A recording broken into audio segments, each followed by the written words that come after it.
Hey, hot doggers. I am Dan with Hot Dogging with Dan, and this is 52 weeks of dogging.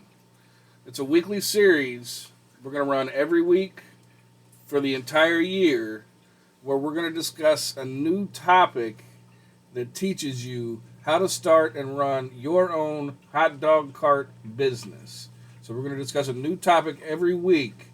By the end of the 52 weeks, you should feel confident in getting out there and starting your own hot dog cart business.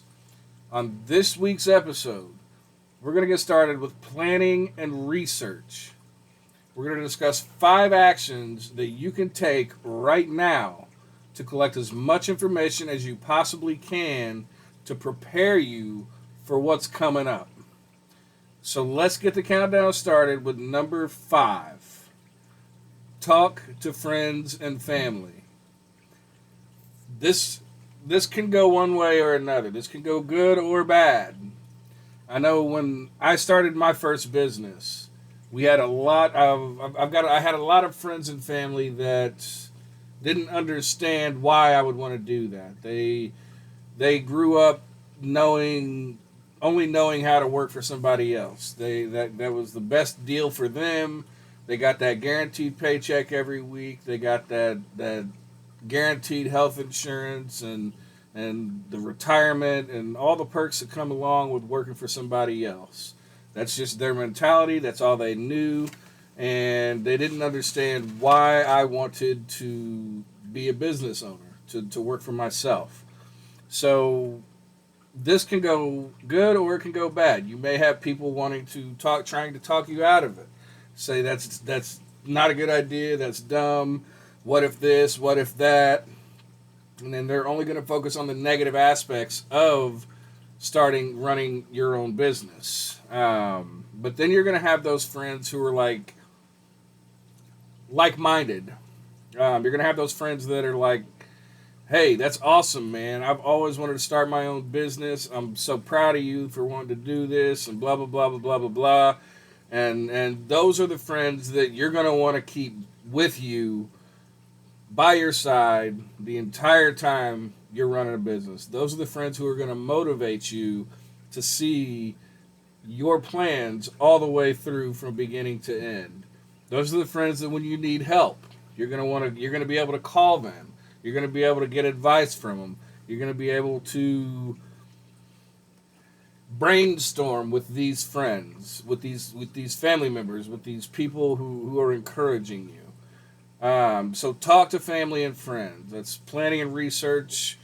Build a following. Build the people that, identify the people around you that are going to be on your team that may even later down the line be willing to invest for you to grow your business. So that's number 5. Family and friends. Great resource. Number 4. Consider storage options for your equipment and commissary for food. When I bought my first cart, I didn't take that into consideration, and so I lived in an apartment at the time. We didn't have private garages. We didn't have. All we had were carports. So I didn't. Excuse me. I didn't take storage into consideration. Ultimately, I ended up moving into a warehouse, but that's something that you need to take into consideration where you're going to store your equipment, where you're going to store your food. A lot of locales, a lot of cities require you to have a commissary for food storage, which is a commissary is a commercial kitchen, and we'll go over that later on in the series. What a commissary is, how to find one, where you can find one, why you need one. We'll go over that later in the series, but take into consideration your food storage and your equipment storage mainly. You don't want to store it if you live in an apartment, make sure you have a private garage. If you don't have a private garage, I would not do a carport because people tend to steal things out of carports especially when they have a hitch on them. They'll come in and rip your water heater off. They'll come in and just start taking random things off of your cart. Or if not, just hook up to the cart and take the whole thing out of the carport. So take this stuff into consideration. Storage for your equipment mostly. Call around to some storage unit businesses in your area. See what it would cost maybe just to rent a garage. If generally you can fit a 10 by 10 storage unit with everything that you need for a hot dog cart. So so just call around for storage units and see what it's going to cost you if you could store in a storage unit. Just take into consideration, call around and get pricing, get some information. Maybe go ahead and start calling up some commissaries for food storage and find out what their rates are. Generally, commissaries charge you a signing fee plus a monthly fee for food storage and prep, or use of their kitchen, basically, their commercial kitchen. So go ahead and start calling around and getting some of this information so that you have it. Once you have a cart, this is my plan to store the equipment. This is my plan to store the food. So you have all of that under wraps, ready to go before you even get the cart. All right, so number three. So number three is visit similar establishments. You want to ask questions. You want to get information about what other people are doing. The reason being, me for example, I sell my hot dogs for $6 for the cheapest one. I've got hot dogs for $8 as well. So call around. I get people all the time. I get people all the time on my channel mostly that tell me that my prices are way too expensive. I know I can go to Speedway gas station and get a hot dog off the roller grill for $2.22. Do I want to do that? Not necessarily. Especially if I'm on my lunch break working. I'm on my lunch break working in an office and there's a hot dog cart right downstairs. Why am I going to jump in my car to go to a gas station when there's a hot dog cart right downstairs? Yeah, it might be a little more expensive, but I'm going to spend money on gas, and I'm going to waste my lunch hour time to go to the gas station just to save, $4? Not worth it. There's a convenience fee attached to my cart specifically because I'm saving people time, I'm saving people money, I'm saving people from having to go to their car and go to the restaurant, go wherever they're going to go for their lunch hour. It's a convenience, just a built-in convenience fee. So, and we also, for example, have a restaurant here that specializes in hot dogs, and they sell their cheapest dog is like $13.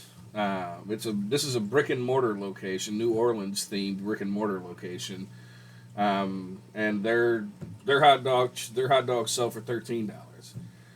It's in that aspect they're paying for the atmosphere. You're going to go in there. You're going to pay for the atmosphere, the experience of that restaurant.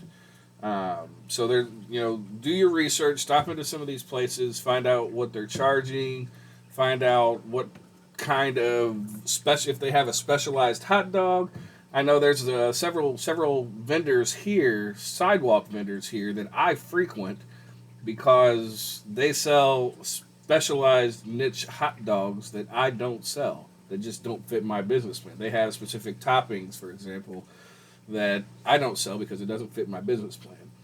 And they're really good dogs, very good dogs. And I frequent them. They sell them. Their prices are about the same as mine, and it's really good product. So do some research into your, I guess, what would be your competition.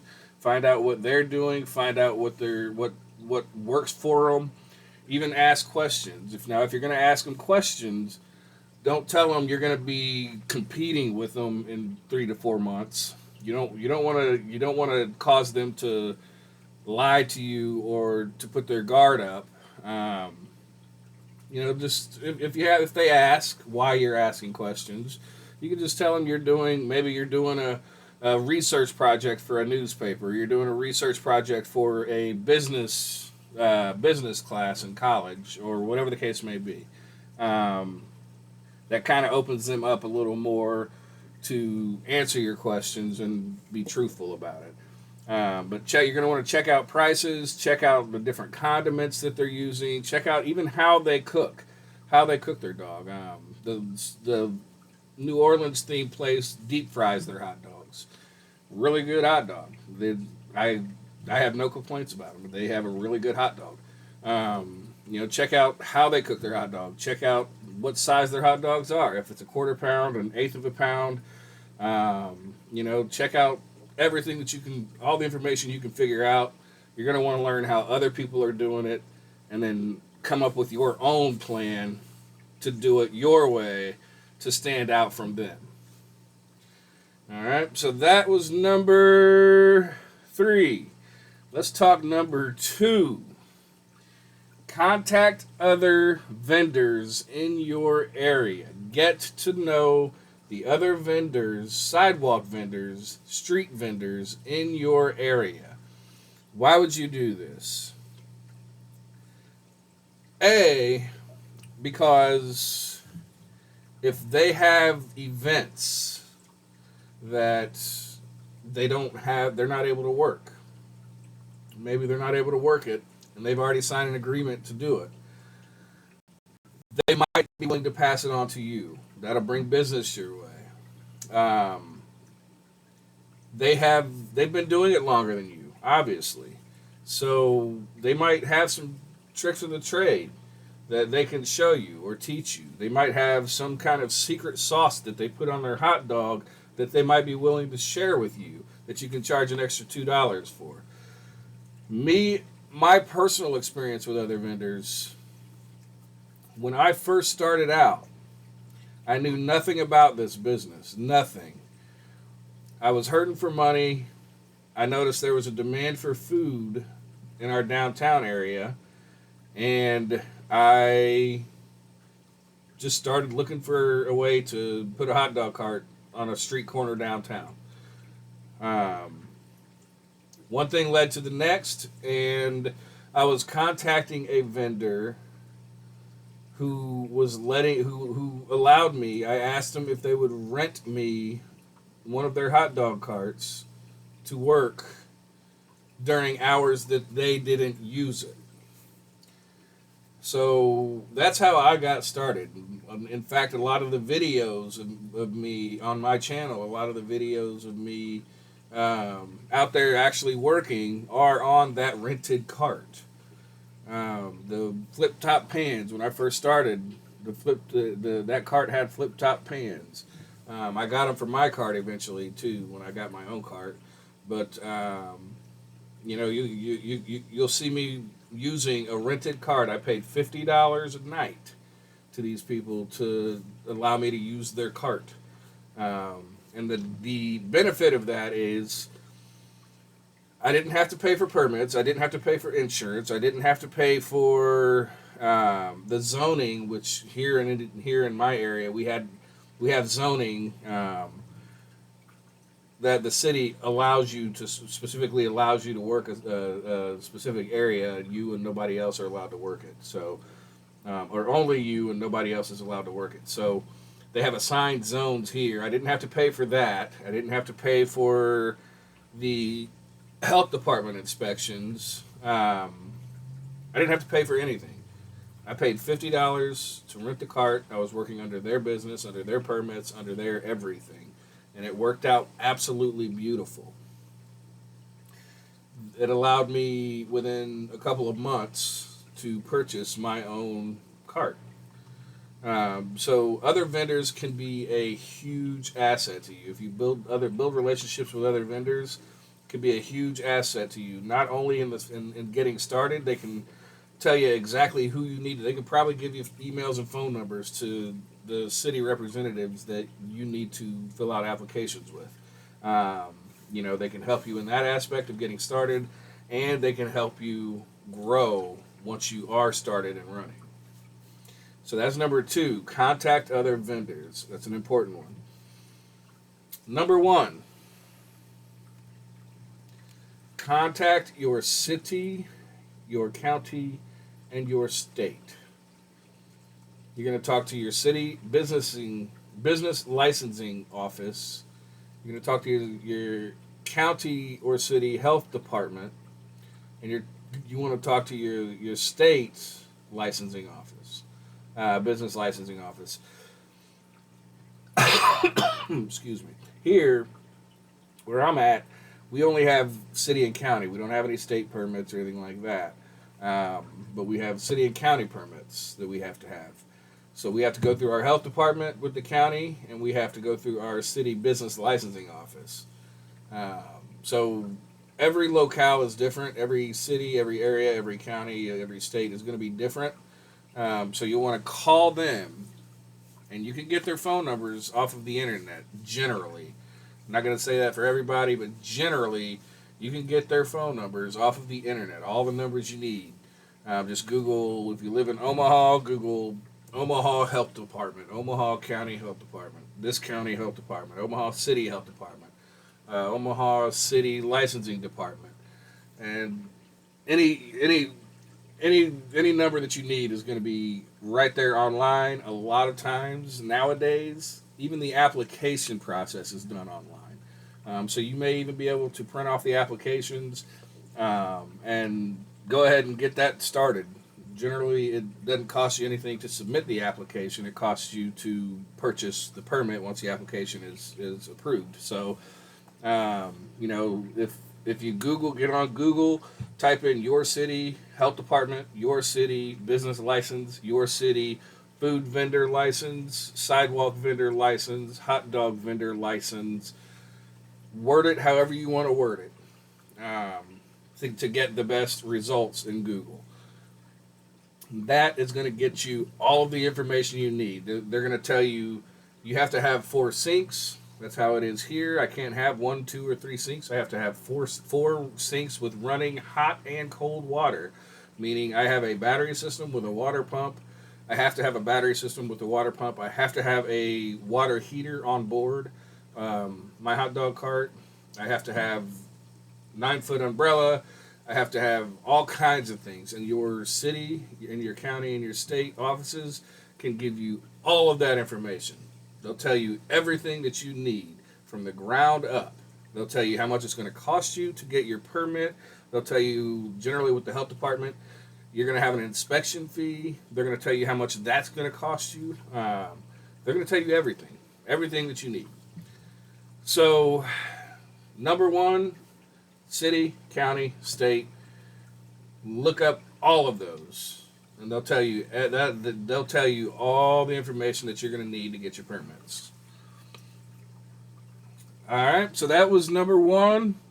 So just to recap, number 5, talk to friends and family. Number 4, consider equipment and food storage, meaning look for a storage unit for your car, look for shared commercial kitchen or commissaries for food storage. You're going to look at visiting other establishments. Visit other establishments. Number 3, visit other places, see how they do it, see how their prices are, see what makes them special. Number 2, contact other vendors. Start building relationships with other vendors. Number 1, contact your city, county, and state. All right. That's my top 5 for planning and research to get started on your hot dog cart business. It's your top 5. Get to work, get busy, put in the research, put in the planning, put your boots on the ground, and let's get this going. So next week, we're going to talk about permits. You're going to be ready to go because you already talked to your city, county, and state. We're going to talk about permits next week. You're already going to know what's going on.